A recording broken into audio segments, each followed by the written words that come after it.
白色迷雾里那些无辜的眼神，把一切引向森林里的暗夜幽灵。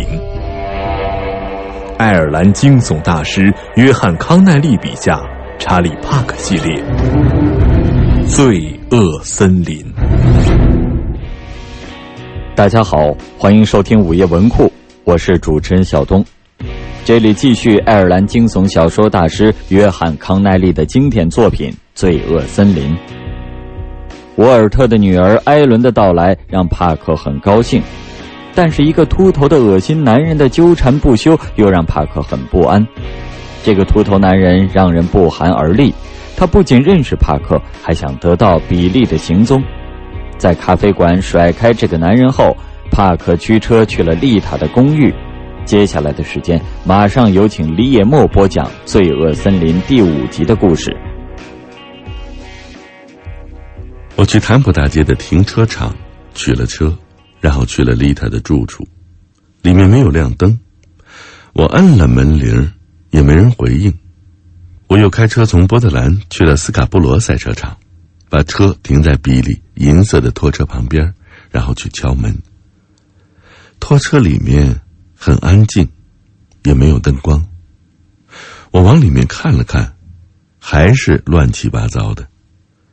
比利的车停在拖车的右边，引擎盖冰凉。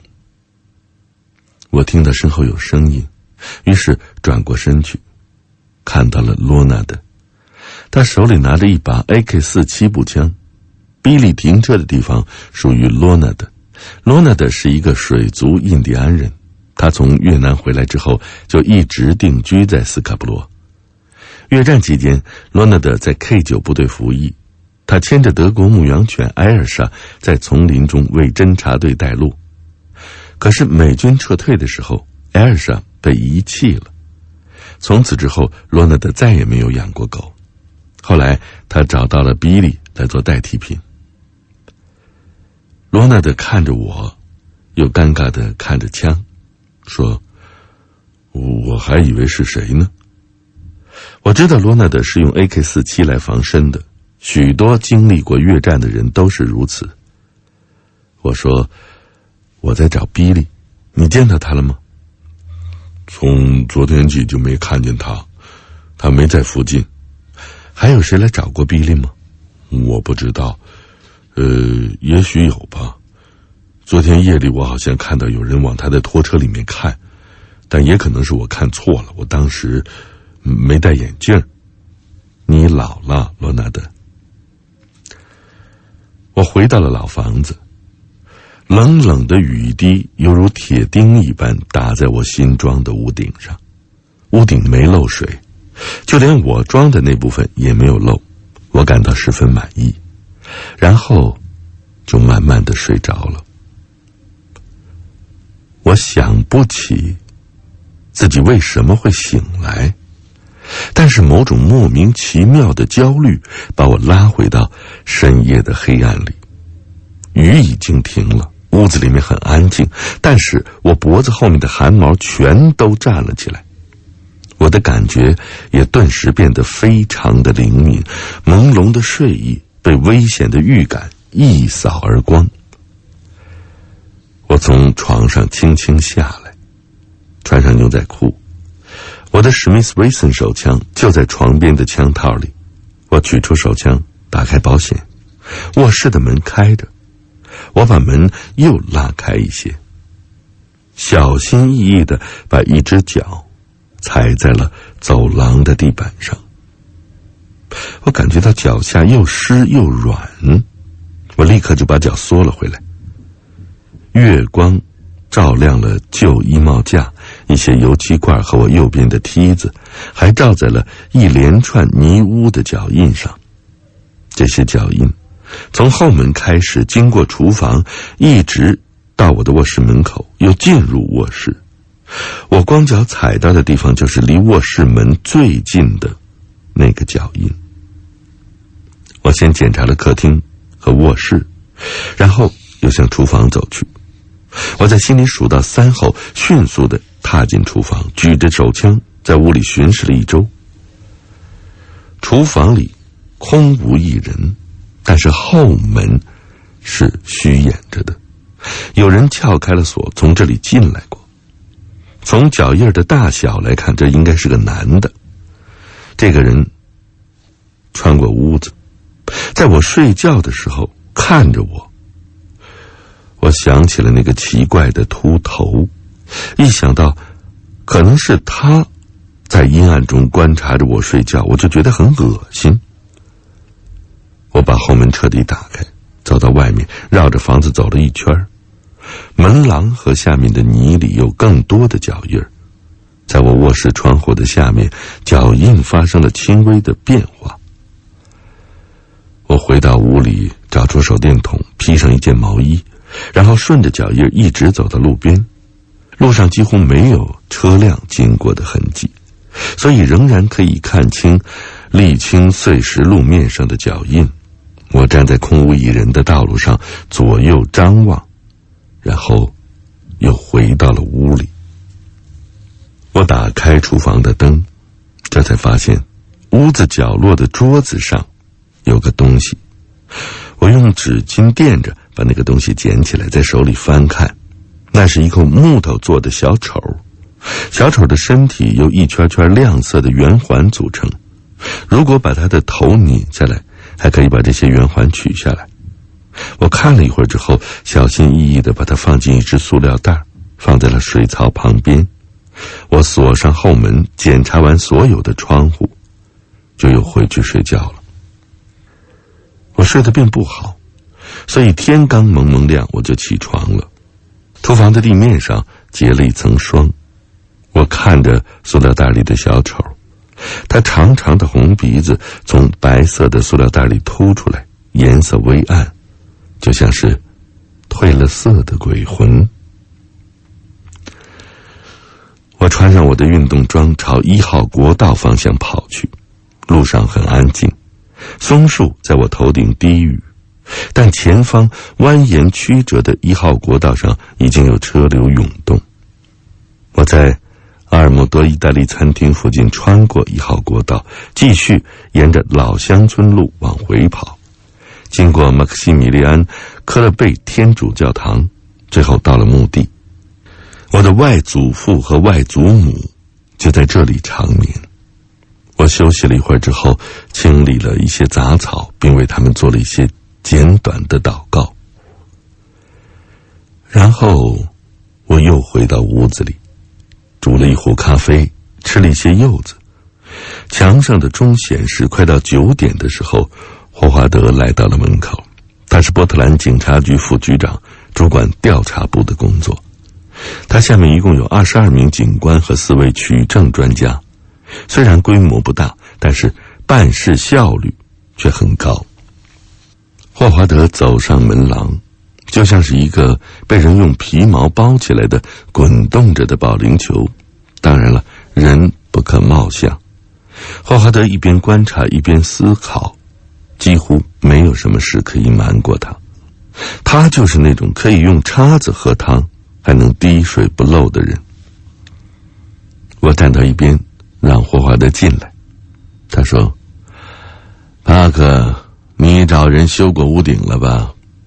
你自己也动手了吗？”“是啊。”“天哪，也许我们出去说话会更安全。”“老兄，你还真幽默。”我给霍华德倒了一杯咖啡，他小口地喝着，表情变得严肃起来，似乎是有些伤心。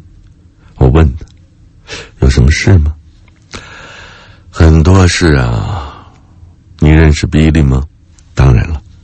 听说前几天你跟比利发生过口角，他跟你提起过他的前妻吗？”“为什么这么问呢？”“因为丽塔和他的孩子今天早上死在公寓里了，没有任何入侵的痕迹，也没有人听到什么动静。”我深呼了一口气，想起汤纳德抓着我的手指，想起丽塔用手抚摸我的脸颊，我悲痛欲绝。出于一种本能，我断定这是比利干的，心里顿时生出了一股强烈的愤怒。霍华德的身体向前倾了一些，搓着双手说，据我所知，丽塔是被勒死的，那个男孩我不清楚。你还没有到现场去？没有，今天我应该休假的，我现在正准备过去，法医已经到现场了。你认为是比利杀死了自己的孩子和前妻？有可能。丽塔3天前的晚上给我们打过电话，说比利在外面转悠，大吼大叫，像是喝多了，非要进去见他。当时我们派了一辆车过去，把比利制服了。比利不会那么做的。虽然我这么说，但是我也对比利有怀疑。我想起他眼中的红光，他在拖车里差点把我掐死。还有丽塔说过，比利为了不让他把儿子带走，什么事都做得出来。霍华德跟上我的思绪说，可能会，也可能不会。你脸上的伤疤看起来不错吗？愿意告诉我是怎么弄的吗？我到比利的拖车去找他，想跟他要一点孩子的抚养费。他用棒球棒威胁我，我试着阻止他，结果情况就失控了。你抓到比利了吗？他跑了，拖车里也找不到他。罗纳德从昨天起就没有看到过他。我知道，我昨天晚上去过了。你去干什么？可以告诉我吗？于是我告诉了霍华德遇到了那个白脸变态的经过。霍华德拿出他的笔记本，记下了凯迪拉克威尔的车牌号，说我们会在系统里查询一下。还有什么要告诉我的吗？我走到水槽旁，把装着小丑的塑料袋捡起来递给他。昨天晚上我睡觉的时候，有人闯了进来，留下了这个东西。霍华德从口袋里掏出一只取证手套，套在手上，轻轻地取出那个小丑，看着我说，我想你应该能看出，这正是比利的儿子当纳德的。帕克，你昨天晚上去哪儿了？我昨天下午就一直待在这儿，傍晚我去了波特兰健身，然后买了几本书，喝了一杯咖啡，还去了丽特的公寓。几点？大概8点吧，最晚不超过8点半。但是他家里没人。然后呢？我去了罗纳德的住处，然后回到家。那么你是什么时候发现的这个玩具的呢？大概凌晨3点。你应该去找个人来检查一下留在我房外的那些脚印。我们会的。另外还有这个小丑玩具，这说明你被人跟踪了，有人在你和丽塔之间连上了线。在我看来，只有比利最有可能这么做。这样吧，霍华德，我跟你一起去看看能不能找到一些线索。我听说你到奥古斯塔申请了私家侦探的执照。是啊，上周就下来了。但是帕克，如果你愿意，我这儿有个警察的位置可以给你。1分钟以前你还在怀疑我是嫌疑人呢，你可真够善变的，霍华德。你觉得我的建议怎么样？我考虑一下。午夜文库，真相就在下1分钟，精彩稍后继续。 I'll be back。 丽塔趴在公寓的地板上，脖子上缠着绳索，透过卷曲的头发，可以清晰地看到她的一只耳垂呈现出了蓝色。我突然觉得丽塔很可怜，又感到从失去朋友的悲痛中生出一种爱，这种感情让我的胃部发紧，双眼发热。这时一个声音响起来，你完事儿了？是法医沃恩在对警方的摄影师说话。摄影师拍下了最后一张绳索的照片，然后点头表示确认。初步的草图已经绘制好了，测量也已经完成了。负责调查这间屋子的取证人员已经检查完尸体，并开始了犯罪现场周边的检查。2名医学院的学生拿着担架在角落里等待，只要沃恩开口，他们就会进入现场。沃恩说：“我们把它翻过来吧。”2名戴着橡胶手套的警探分别站在丽塔身体的两侧，一个在脚边，另一个在躯体旁。沃恩则扶着丽塔的头。准备好了吗？翻。沃恩他们3个一起把尸体翻了过来，动作很轻，很专业。我看到丽塔的眼睛睁得很大，里面满是血水，眼球里的毛细血管因绳索的压力而爆裂，瞳孔就像红色天空中的黑色太阳。他的指尖发蓝，鼻孔和嘴巴上都是血，还有已经干了的白沫。他的嘴唇又蓝又冷，仿佛在跟我说再见。但是丽塔的嘴唇被人用黑色粗线缝了起来，呈现出参差不齐的 V 字形，线头在一侧的嘴角打了个结。我靠近一些之后，才看到了唐纳德的尸体。他穿着带有恐龙巴尼图案的紫色连裤童装，头上满是血，粘在漂亮的金发上，血已经凝固了。唐纳德的头撞过的窗台角上也满是血迹。霍华德在我身旁说：“小孩的脸上有伤，肯定是被凶手打的，可能是在他哭喊的时候，也可能是因为他碍手碍脚，凶手把他甩到了窗台上，所以他的头就被撞破了。”我想起我触碰丽塔的时候，唐纳德曾经拍打过我。我说：“不对，他不只是哭喊，他还努力地去救他的母亲。”尸体被装进白色的炼尸袋中，准备送往奥古斯塔进行解剖。我在公寓里走了一圈，架子上整齐的衣物和盒子里的玩具唤起了我心痛的回忆。不到1年前，我曾经站在我们位于布鲁克林霍巴特街的公寓里，花了1个晚上的时间整理我死去的妻子和孩子的遗物，闻着他们留在衣服上的最后一丝气息。我快步走出公寓，站在冬日的阳光里，看着尸体被抬走。从他们母子死去到现在还不到10个小时。据沃恩说，死亡时间也许还更短，死亡的准确时间还需要进一步检验才能确定。霍华德向我走过来，问：“有没有让你想起什么呀？”目前还没有。如果你想起了什么，就告诉我们，好吗？但是我的注意力被分散了。2名穿着便服的人对正在维持秩序隔离群众的警察亮出证件，然后就走进了公寓。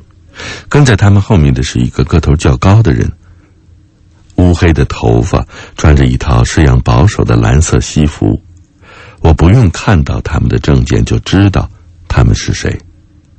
我说：“联邦调查局特工。”霍华德说：“特工萨姆森和多伊尔，还有加拿大警察埃尔德里奇，他们早就到了。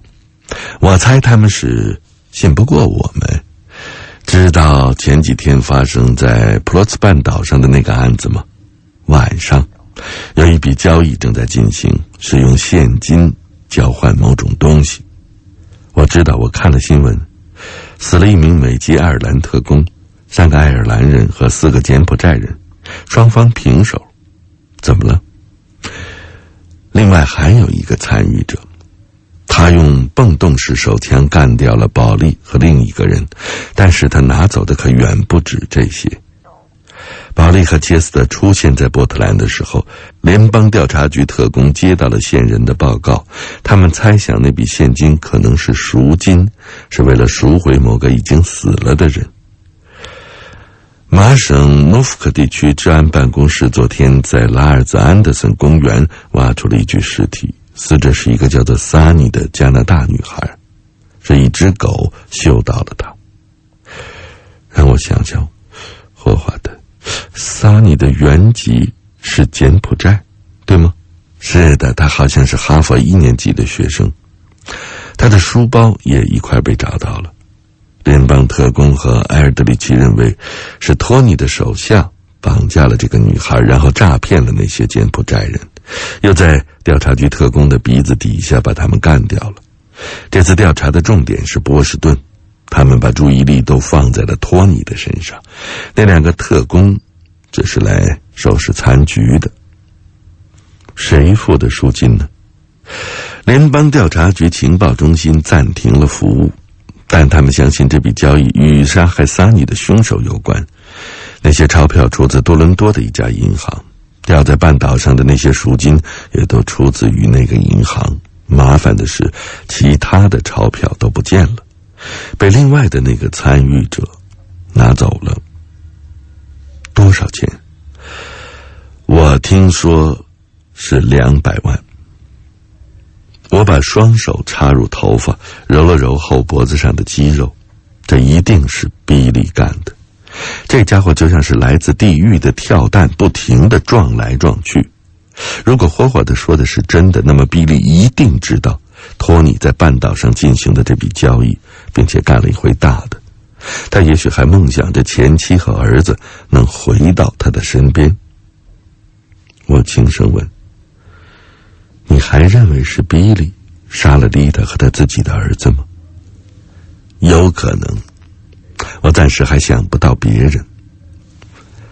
他还用黑线把丽塔的嘴缝起来，这我也不知道。如果比利真的是疯狂到了敢耍弄托尼的地步，他就有可能缝上他老婆的嘴。但是我很清楚，霍华德并不相信自己的话。后来我也知道，比利的行为引起了别人的注意，但他并不在乎要钱，他只是想要回属于他自己的东西，去找所有阻止他得到这个东西的人报仇。